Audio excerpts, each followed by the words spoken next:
Hello, everyone. A very, very warm welcome to the first Faraday Institute Research Seminar of this term. And before I introduce our speaker, I'll first introduce myself. I am Sarah Parrott, the Associate Director at the Faraday Institute. And I'll just mention now that we'll have a time of question and answer at the end of the talk. So if you would like to put any questions that you have, if you could type them into the Q&A box on your screens. So I'm delighted to introduce our speaker for today, Dr. Jon Thompson.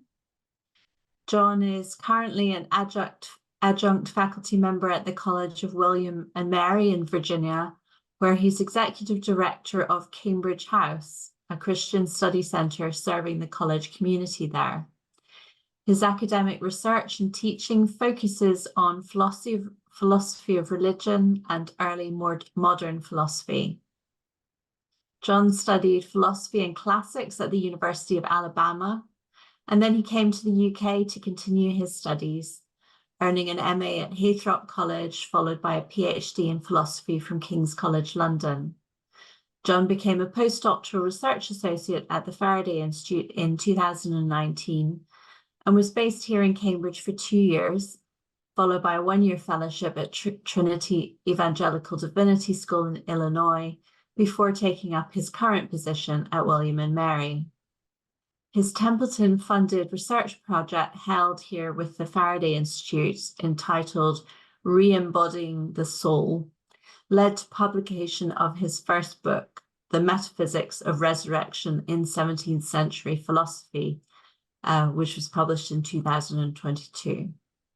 And this is also related to the topic of his research seminar today, Personal Identity and Resurrection, Early Modern Philosophical Perspectives. So I'm delighted to hand over to Jon for his talk.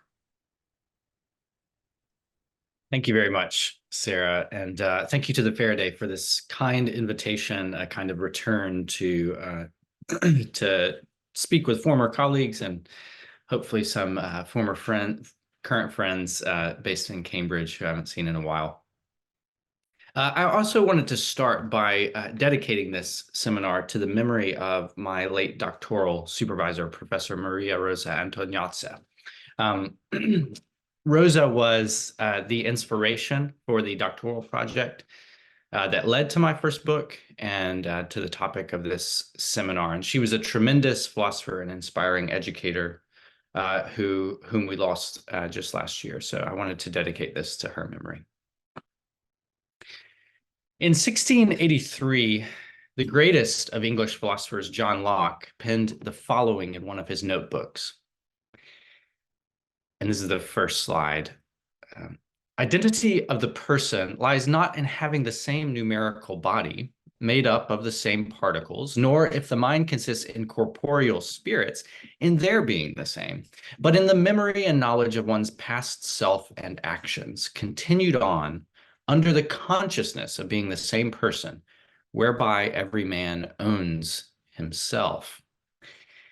Now, this is the first record we have of Locke's reflections on personal identity, and Locke is widely regarded as the father of the philosophy of personal identity. In the early modern period, you got to invent multiple subdisciplines of philosophy, which must have been a privilege. He essentially invented the philosophy of personal identity. He's also widely regarded as the father, or one of the fathers of liberal political thought. But there are two things that are immediately striking about this brief, unpublished journal note. First, the basic contours of Locke's mature views on personal identity can be discerned here. So Locke, you'll notice, references memory and knowledge of one's past self as the basis of personal identity. He also suggests that continuity of consciousness is the ultimate ground of personal identity. And this kernel of a theory would be developed by Locke over the next decade into his mature theory. That theory was written into the second edition of Locke's monumentally important essay concerning human understanding in 1694. So what's Locke's mature theory then? Well, that as everything in the history of philosophy is a contested question, but the gist of it is this. Personal identity is a function of continuity of consciousness alone. Personal identity is not bound up with the identity of my soul or the identity of my living body or the identity even of any part of my body, such as my brain. So, as you'll see on the next slide, Locke writes this: consciousness always accompanies thinking, and it is that that makes everyone to be what he calls self, and thereby distinguishes himself from all other thinking things. In this alone consists personal identity. So you can see the view, and it is now a very widespread view. It will just sound to many of us like common sense. Consciousness is the seat of personal identity. It's all that really matters in personal identity is continuity of consciousness. And that involves, of course, memory, but other things too. So this brings us to the second fascinating feature of Locke's early note. Notice that he references what is not the basis of personal identity. It is not having the same numerical body made up of the same particles, nor of sameness of corporeal spirits. And what struck me when I first came across Locke's note is that he feels the need at all to distance personal identity from the identity of body, strictly speaking, the particles of the body, or the identity of corporeal spirits, whatever those are. So corporeal spirits in the early modern period seem to be the underlying subtle matter that flows throughout our body, and that's responsible for sending signals between parts of the body. Kind of the nervous system, we would call it today. The early moderns were aware that there was something underlying our outward body that was responsible for sensation. So why did Locke feel this need so urgently to distance his view from these other views? The answer, I think, is this: that Locke's theory of personal identity cannot be fully understood without appreciating the context that gave rise to this early note. And that context was one in which the most pressing question about personal identity was this: how can it be that one and the same person is present at the general resurrection as in this life? That is the question. How can it be that one and the same person is present at the resurrection as in this life? And we know that this is Locke's aim, in part because he writes in the essay, this next quotation here, after a long discussion of personal identity and all the puzzles it brings up, his conclusion, one of his conclusions, is that at the day of final judgment, quote, the sentence of God shall be justified by the consciousness all persons have, that they themselves, importantly, in what body soever they appear, are the same that committed those actions. So the identity of body doesn't matter at all at resurrection for personal identity. What matters is consciousness that I am the one who did the acts that I'm being judged for. So in a sense, there was before Locke not really an independent question of personal identity. There was the question of resurrection. And Locke's theory functions historically in three ways. And it will become clear how these three functions frame the rest of our conversation together. So first of all, Locke's theory of continuity of consciousness aims to provide a minimalist theory of personal identity that would not be subject to some of the objections to traditional views of resurrection. So he's providing a minimalist theory of resurrection. Second, Locke's theory, although it's aimed at defending resurrection, ends up creating a set of debates about personal identity quite apart from the issue of resurrection. That is, Locke's theory takes resurrection as its starting point, but ends up creating the philosophy of personal identity as a subdiscipline. And third, and this is very, I think this is the main thrust of my comments today, Locke's theory discloses that a theological transformation has occurred in the early modern period. And this transformation is closely tied to a transformation in Western notions of selfhood or personhood. So the argument here essentially is that we see when we look back before Locke's theory was articulated and the figures preceding him, we see these debates about resurrection going on.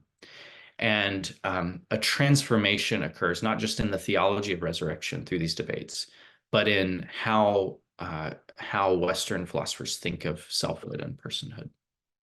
And the debates about resurrection actually have some kind of causal role in this, I want to suggest.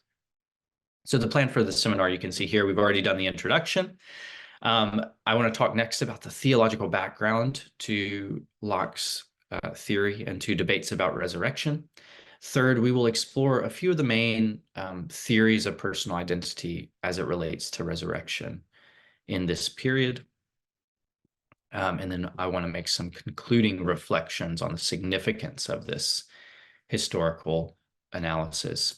So you can find, as Sarah suggested, you can find some of the detailed arguments or the detailed forms of these arguments in my book on the metaphysics of resurrection. Okay, so let's jump into the theological background. One of the things that was most striking that I found in working on this topic is that there's a near consensus about the resurrection of the same body in the 16th and 17th, early 17th century. It was widely accepted in the early 17th century that the person's body is an essential metaphysical part of the person. And what's striking is this was not merely a philosophical conviction.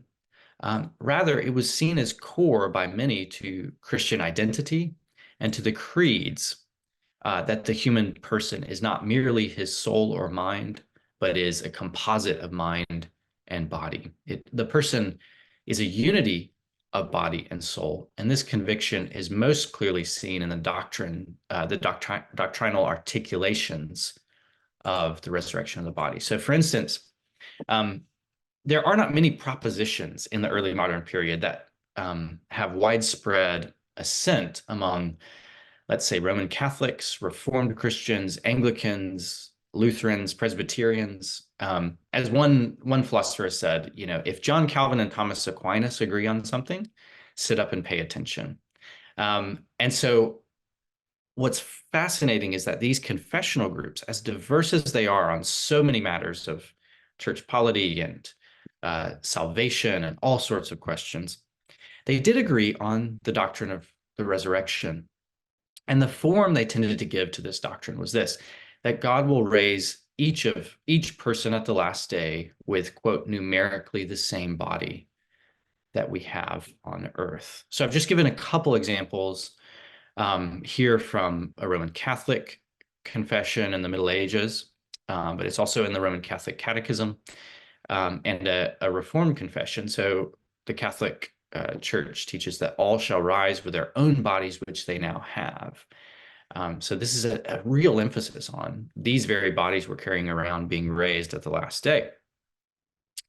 The Belgic confession was a continental Reformed confession that affirmed all the dead will be raised out of the earth and their soul joined and united with their proper bodies in which they formerly lived. So these bodies we're carrying around now. And you can see very similar articles in the Westminster Confession, the 39 articles of Anglicanism, and Luther's Book of Concord. So why was there this kind of consensus? What's underlying it? Excuse me.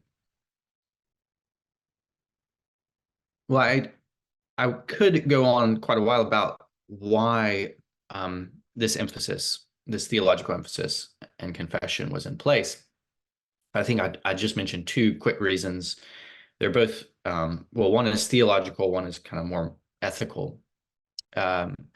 First, Christ's resurrection, these figures believed, was the type of ours. So the body is part of personal identity. That is, it's not as though Christ's body remained in the tomb and his soul was joined to a new body. No, the soul resumed the body from the tomb.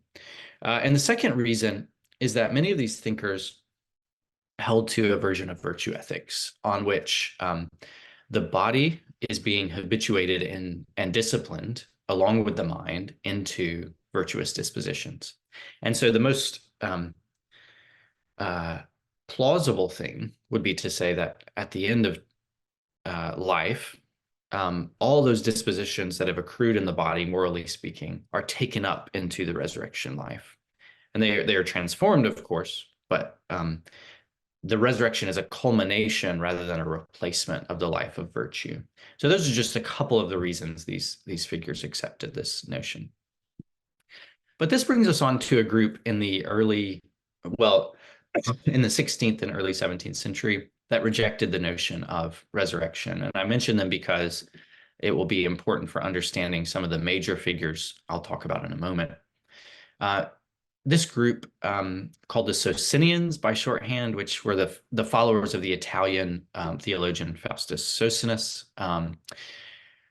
They were mostly based in Poland, and they were they were distinctive in that they rejected explicitly this notion of the resurrection of the same body. So I have a quotation here from this Socinian theologian: "We believe not that these bodies which we now carry about us shall rise again." So there's a strong emphasis of replacement of the body. And these Socinians were the first group really to openly publish works in Europe that argued against this kind of doctrinal consensus. And as we'll see in a moment, the views of these Socinian theologians became more and more mainstream across the century. And they seem to have been part of the debates taken up by Descartes and Locke and the Cambridge Platonists, whom we'll talk about. So now, section 3, the main theories of personal identity in this period. I can only devote a bit of time to this topic, not nearly as much as I would like, but we'll start with the first framework for resurrection, which I would call hylomorphism about the human person. And you can go to the next slide. So the most common received way to articulate the metaphysics of resurrection was to appeal to a philosophical framework called hylomorphism. This framework goes all the way back to Aristotle. And hylomorphism comes from the Greek words for matter, which is hyl, and form, which is morphe. And on hylomorphism, at least on the view that's of interest in this period, the human soul is immaterial, but it is united to the matter of the body to form an individual substance. And so this view, hylomorphism, is really trying to hold together human nature, a coherent account of human nature, which takes into account, as it were, aspects of our being that point in different directions. So the mind on these thinkers' views is not a fully material entity. It's not that they thought the mind was the brain. They thought there were good reasons to think the mind was in some sense separable from the body. But they also wanted to emphasize that the mind was, or soul was, closely tied to the body. And it was, the way they talked about it was that the mind is the soul is the substantial form of the body. It gives the unity and the completeness of a distinct human substance that to what would otherwise be undifferentiated matter. To put it another way, maybe more simply, hylomorphism said embodiment is essential to human nature. Embodiment is essential to human nature. So many of these thinkers would say even God could not create a human soul except in a body, because by definition, human souls are created in matter. They come to be in matter. So when it comes to resurrection, we see this view of hylomorphism articulated by many famous thinkers. Thomas Aquinas would be the most famous in the Middle Ages. I want to talk about a less known figure, Francisco Suarez, who you see here in a moment. But the view is put kind of elegantly by an Oxford thinker here on your PowerPoint. The first quotation is a quotation from Richard Gardner. And he writes, "If our particular bodies shall not rise again, then we, our own particular selves, shall never be revived. For the individuating, or making a man to be numerically one and the same, depends as well from the identity or oneness of the body as of the soul." So you can kind of see what Gardner is getting at. He's saying, look, it's not sufficient for personal identity at resurrection for the soul to be united to some body or other, or for us to be aware of existing again in some vague sense in an embodied form. No, it's actually identity of body that matters in part. As I mentioned, Francisco Suarez is one of the most important thinkers of the late 16th, early 17th century. And he wrote on personal identity, but you wouldn't find any section of his philosophical work dedicated to that topic. Rather, all his work on personal identity is hidden, as it were, in a text called The Mystery of the Life of Christ, where he talks about bodily resurrection. But in a rather traditional mode, Suarez affirms that the human mind or soul is individual and can, at least by God's direct power, exist between death and resurrection. Furthermore, Suarez held that the matter of the body has some level of individuality. And finally, the reunification of the matter of the body at death, with the soul at resurrection, so as to constitute a full human being again, is what will constitute a true resurrection. Now, we don't have time to discuss Suarez's claim that the soul or mind can survive bodily death, that's at least a possibility. I think what is most surprising, and what I will spend a moment talking about, is his claim that there's material continuity between death and resurrection. And again, this is present not only in Suarez, but in a thinker like Thomas Aquinas.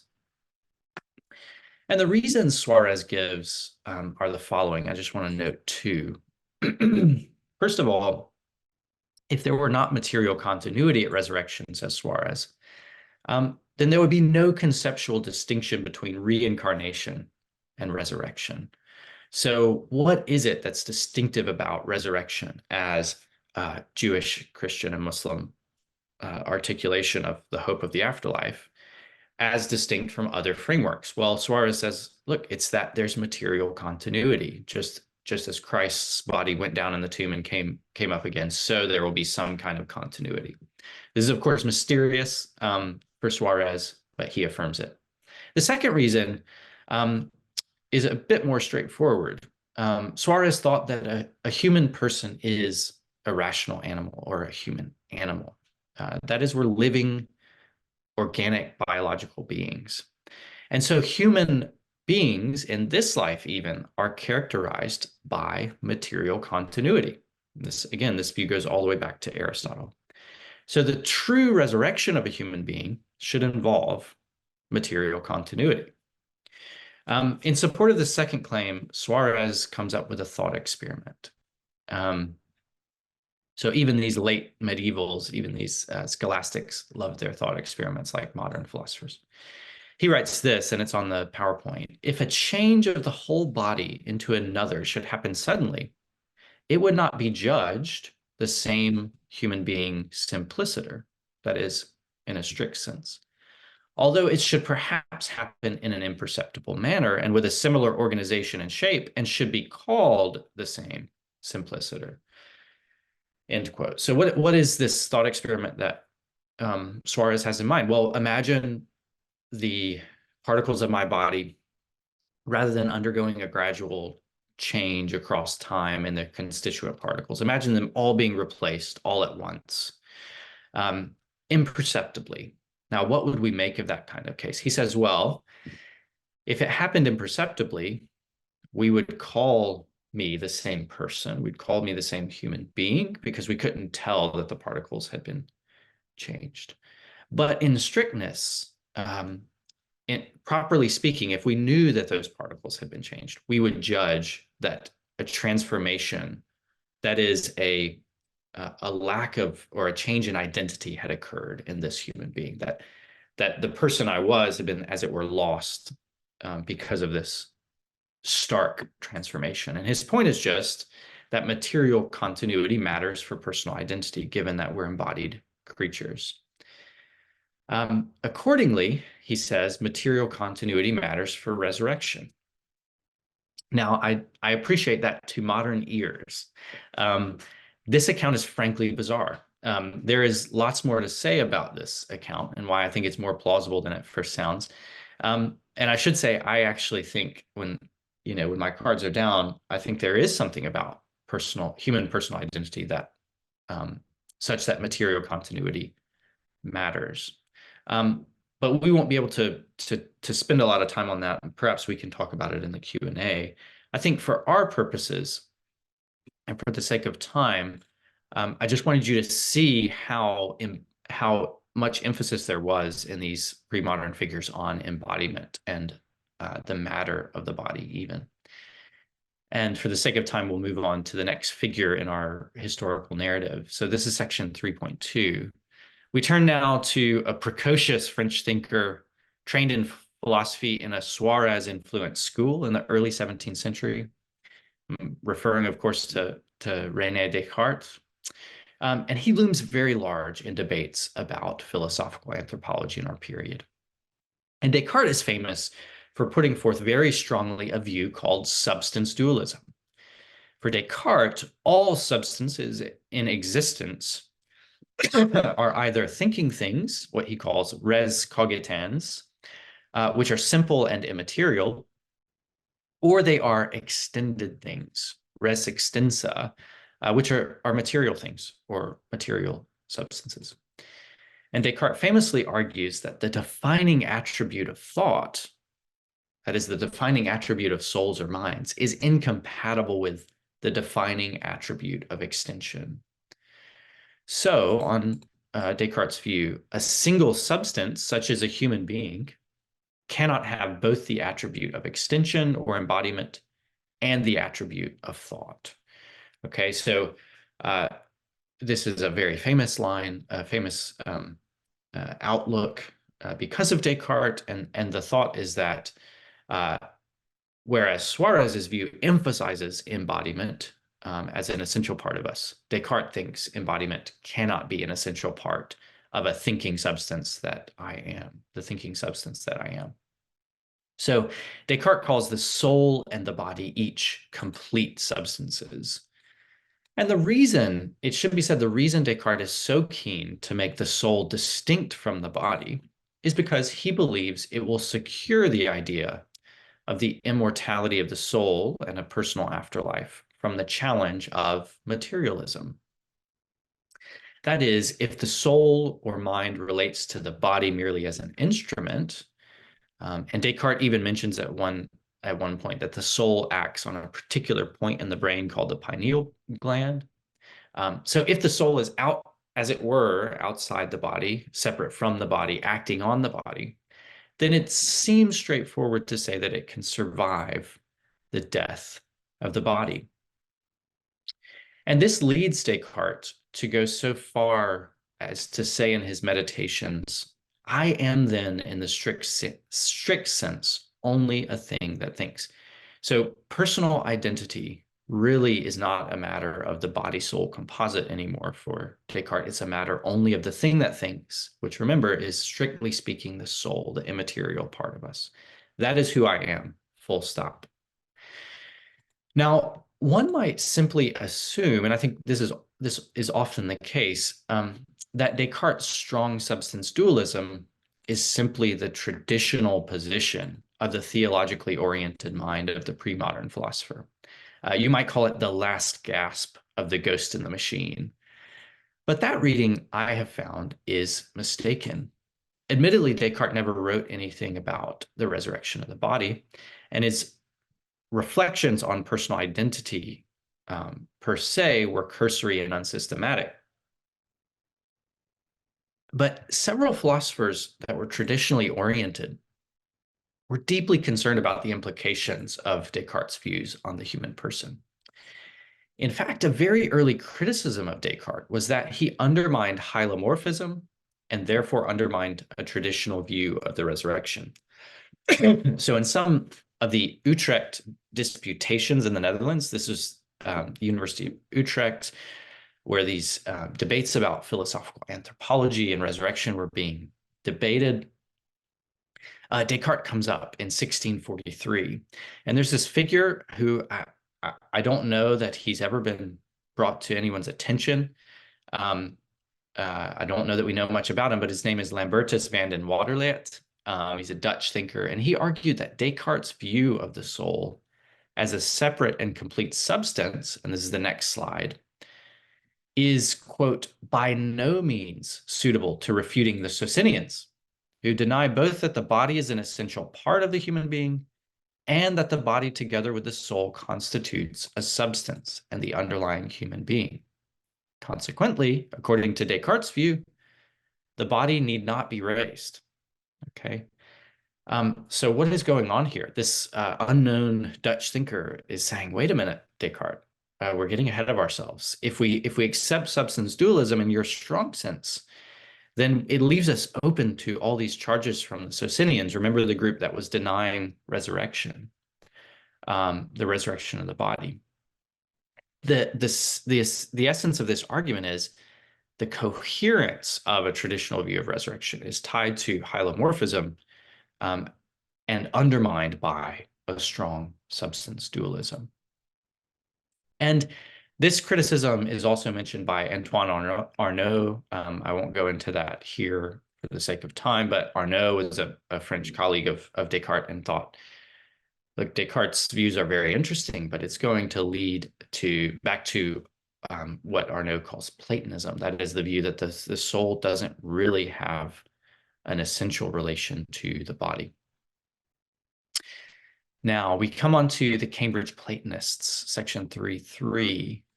In the middle of the 17th century, there was an underappreciated group of philosophers called the Cambridge Platonists, and they contributed greatly to modern debates about personal identity. These philosophers were the first to write really systematically in English. They were based in Cambridge, which is, of course, a mark in their favor. Some of the most famous ones were Henry Moore. Rafe Cudworth was another of these thinkers, and George Rust was one of the lesser known figures. But these figures had a part in mediating Cartesian thought to the English context, specifically to English theology. And they, like Descartes, contrasted person and body in a new way, and they wrote systematically on resurrection in a way that Descartes did not. So here's a quotation from Henry Moore. He writes, "It is most certain that there is no stable personality of a man, but what is in his soul, that is, except what is in his soul. It is manifest that if there be the same soul, there is exactly the same person. And the change of body causes no more real difference of personality than the change of clothes," end quote. So our bodies, we could lay aside and take up again a different body, just like we're changing a waistcoat. Again, substance dualists like Descartes and the Cambridge Platonists, I want to say, are not. This sounds at first reading like a traditional view, but these views were controversial in significant part because they made personhood reside in the soul alone. And this brings us back to John Locke, perhaps the most influential thinker in the metaphysics of personal identity and resurrection in this period. Most people will recognize Locke's name, and they will associate him with lionizing the empirical method or with his contributions, as I mentioned, to political philosophy. But it's not well known that Locke spent a huge amount of time in his later life, the last 10 years of his life specifically, writing theological tracts, engaging in theological controversies, and even writing several commentaries on parts of the Bible. And one of Locke's aims in reflecting, as I mentioned earlier, on personal identity at all was his hope of securing a reasonable account of personal identity at resurrection. Locke read the Cambridge Platonists. He also had a huge number of Socinian texts in his personal library. We know this. So he was perhaps influenced by them. And he knew Descartes' work well. But Locke was concerned that the Platonists and Descartes did not go far enough in their revision of the metaphysics of personal identity. So we've had, the hylomorphous view. I know we're going very quickly. The hylomorphous view in the beginning of the century, a Platonist view that de-emphasizes the body, but still emphasizes the identity of the soul as the soul ground, as it were, of personal identity. And on Locke's view, he says even that view is too tied to a traditional metaphysics. The Platonists thought that you had everything you need for a personal afterlife in identifying the person with the soul. This was Locke's reading. But Locke's own suspicion was that you could have the identity of soul without, importantly, identity of consciousness or memory, and therefore without identity of person. And Locke uses this example that he gets from the Platonists that, look, it could be that that the same soul is present as an immaterial substance in Socrates and in Henry Moore, right? But if there's no continuity of memory at all, then you don't have personal identity. So sameness of soul can't be sufficient for the kind of moral accountability that matters for personal resurrection. So identity of soul is not really sufficient for personal identity at all. And I've included, if you go to the next slide, a quotation from Locke on this front. Really, it's not, the gist of this is, it's not necessary for there to be identity of any kind of substance between death and resurrection. And Locke goes on to say, and this is the next slide, consciousness always accompanies thinking. And again, I quoted this earlier, it is that makes everyone to be what he calls self. Consciousness alone is responsible for personal identity. Now, I can't go into explaining Locke's view, interpreting it afresh for you all, and analyzing whether it succeeds as an account of the personal identity at resurrection. But I think what's important for our purposes is, as I mentioned, the early modern period, the 17th century began with emphasizing personal identity at resurrection as a matter of body and soul, identity of body and soul together. But by Locke's day, we have a fully, as it were, psychologized or psychological paradigm of personal identity. So personal identity is a matter of the immanent relations of states of consciousness between death and resurrection. The irony, or even the paradox, we might say, is this: all the figures we have discussed are keenly theological. They wish to shore up the possibility of a personal afterlife through some kind of resurrection. But their efforts lead to an increasing de-emphasis on the place of a recognizable human body in the metaphysics of resurrection. So this brings us to our concluding reflections. If you could, one more, there we go. So the Croatian philosopher Ivan Illich, who you see on the left here, spoke out about what he called the phenomenon of disembodiment, by which he meant an increasing impulse in the West to extricate our sense of self or personal identity from our bodies. This influenced the great Canadian philosopher Charles Taylor, who I think was a recipient of the Templeton Prize, to talk about the phenomenon of the buffered self, or even better, the phenomenon of excarnation, one of my favorite words that Taylor coined. For Taylor, excarnation is the process of an increasing problematization of our bodies as they relate to our personhood or our selfhood. And Taylor and Illich have in mind something like this: the idea that a corporation's algorithm knows and predicts your behavior better than you can know and predict your own behavior. So that the social imaginary as well, really what I am is a collocation, a cloud of data points about my decisions. And that's most powerful in predicting my behavior as a person. Notice that that is a fully disembodied notion of what it is that I am. The term excarnation, I think, is a nod to a paradox. The phenomenon of disembodiment is most clearly seen in the culture of the West, precisely the culture shaped historically by the conviction of the doctrine of incarnation, the claim that the Word of God became flesh. So we have incarnation turning to excarnation. What a paradox, then, that just such a culture should be the site of excarnation. And this paradox cries out for an explanation. And what we've explored today is meant to assist in this task of explanation. The paradox is this: in the early modern period, there were crises which cried out for an intellectual defense of a personal afterlife, specifically a defense of the possibility of a personal resurrection. And Christian philosophers from around Europe mounted such a defense in the 17th century.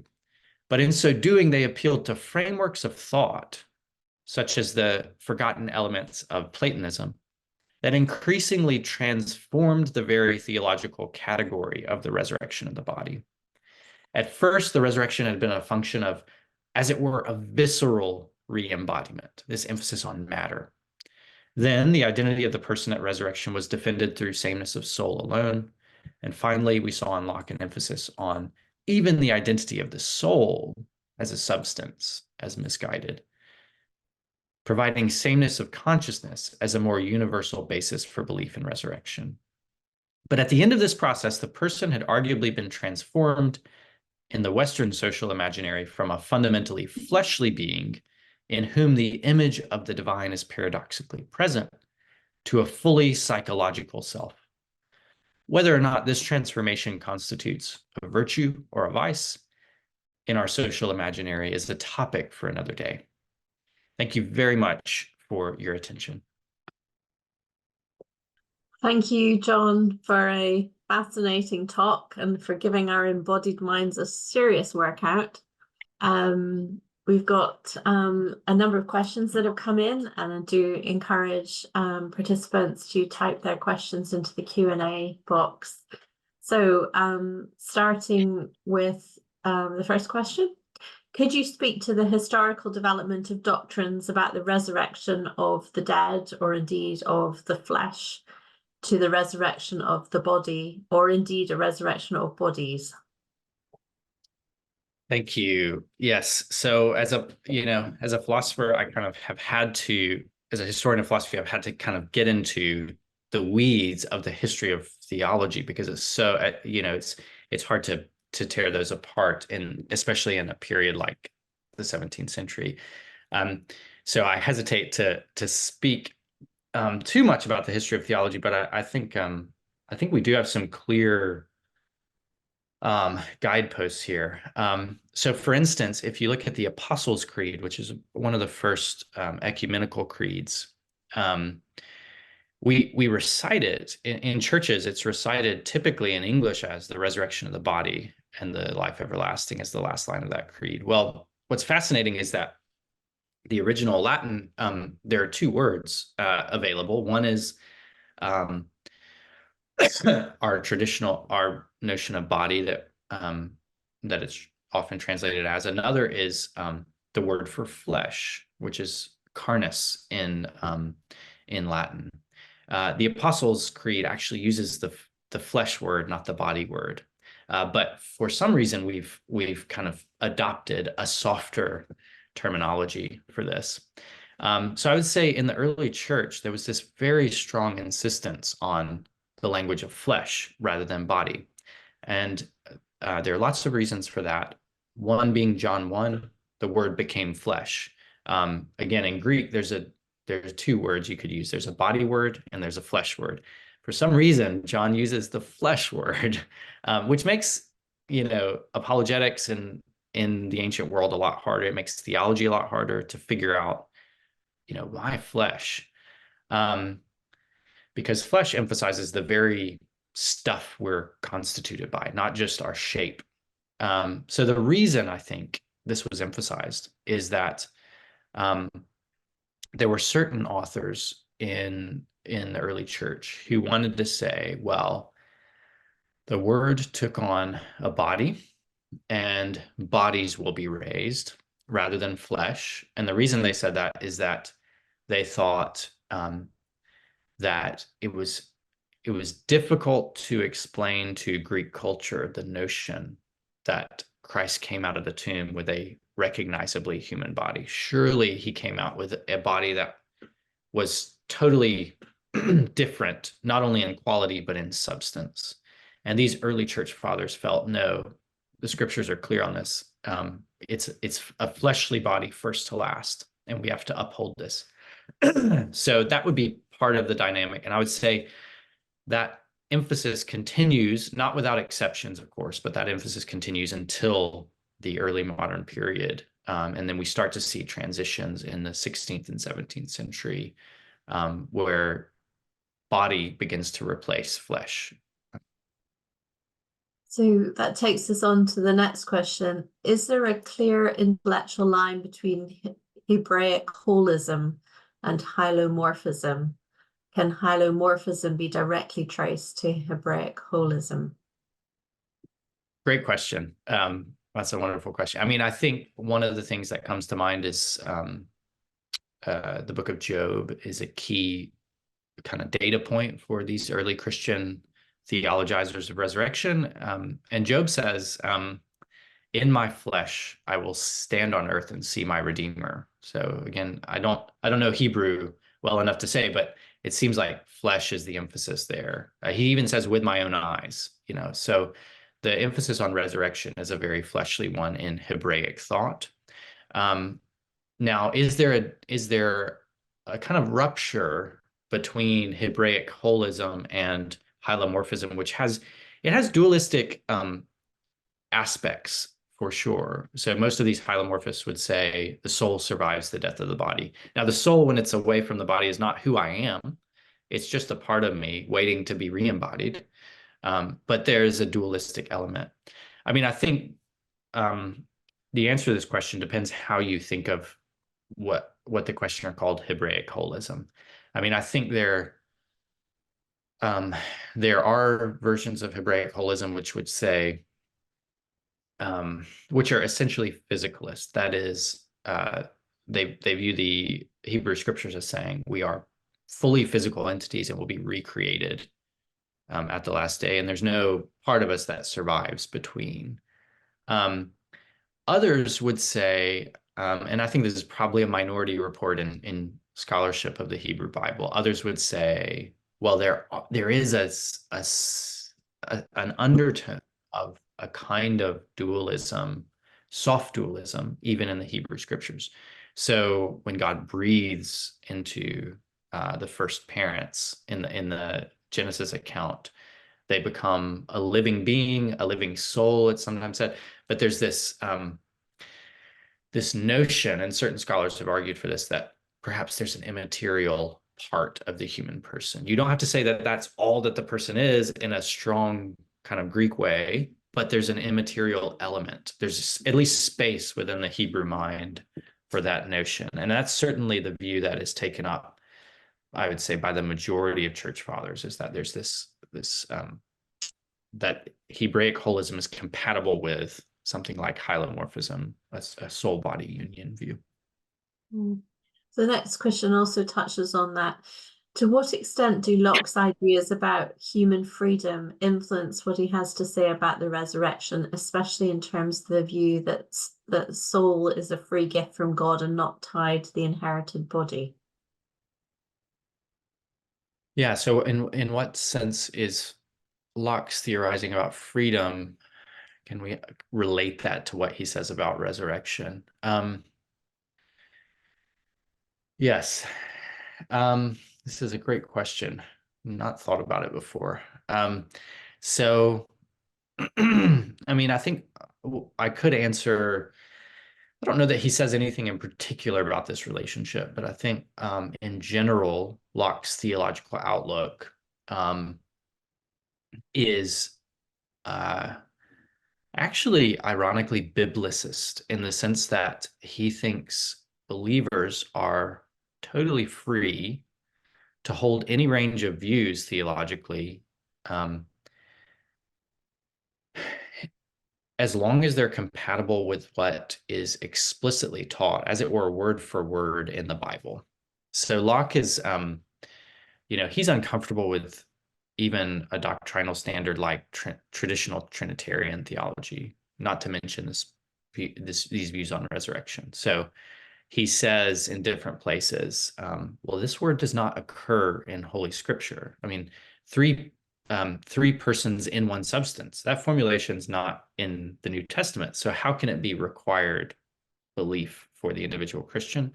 He says the same thing about resurrection. There's a famous controversy between him and a bishop, and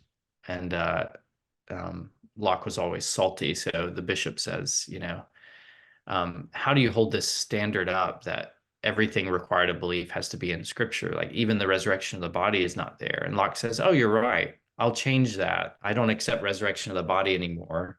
I accept resurrection of the dead because that's the formulation given in Holy Scripture. And so Locke was really, he was aiming at tolerance. He was aiming at theologically kind of, you might call it theological minimalism. There's no creed but the Bible, essentially, in Locke. So I'd say that's one connection between his views on freedom and toleration for the individual and what he says about resurrection. I don't know about kind of libertarian freedom over and against other views on, if that's what's in view, is the kind of freedom of the individual kind of metaphysically. I don't know that there's anything I can say about how Locke might have connected that to the idea of resurrection. So to the philosophers who felt strongly that our personhood resides solely in the immaterial soul, were they able to really understand, define what a soul is? Were they challenged to at the time, or was it just understood as a shorthand for a non-understandable dimension? Yeah, that's a great question. I mean, I think Descartes is a clear case where he, excuse me, he tries to be very explicit about what he means by a soul or mind or thinking thing. And he tries to give arguments to motivate the notion that, look, it has to be separate from the body. So his conception is that it's a simple thing. By that, he means it's not constituted of extended parts. So, I mean, this is much more clear in someone like Leibniz, but it's there in Descartes as well. The reason he had for holding this, one of the reasons, is that the soul unifies in a simple way what is manifold. That is, we have a whole host of perceptions and thoughts and other experiences, you might say, that are held together in a unity, as it were, simply. So it's the same entity that's thinking about the next line of argument, that is, enjoying the sunshine coming in from the windows, that is, thinking about what I'm going to have for lunch. So there's this simple thing somehow that unites this manifold of experience. So that's one argument that is common in the period. And that simple thing, it's not a physical thing. The point of it is not like how we imagine it. The point of it is that we can't understand our own cognitive life without attributing to ourselves this kind of simple thing. Another argument would be, and this is the one that's most common in these thinkers with regard to resurrection.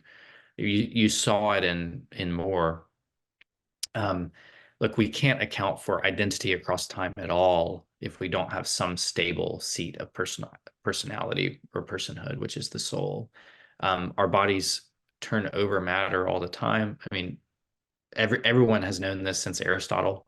It's not a new thing. They all knew this, and so they thought, well, there must be something that underlies our unity, because clearly we exist across time. We don't just we're not just like indiscernible from the matter that surrounds us. Like, I have some kind of unity, and the soul provides you with a seat of unity across time. So there's a couple of the arguments. So it's, yeah, I think that's where I would go in charity to kind of think about substance dualism. So if I can go rogue and ask my own question, call it a thought experiment if you like. So we have this sci-fi idea where you take the memories or consciousness of one person and put it in the body of another. Then from a philosophical or theological point of view, which person still exists?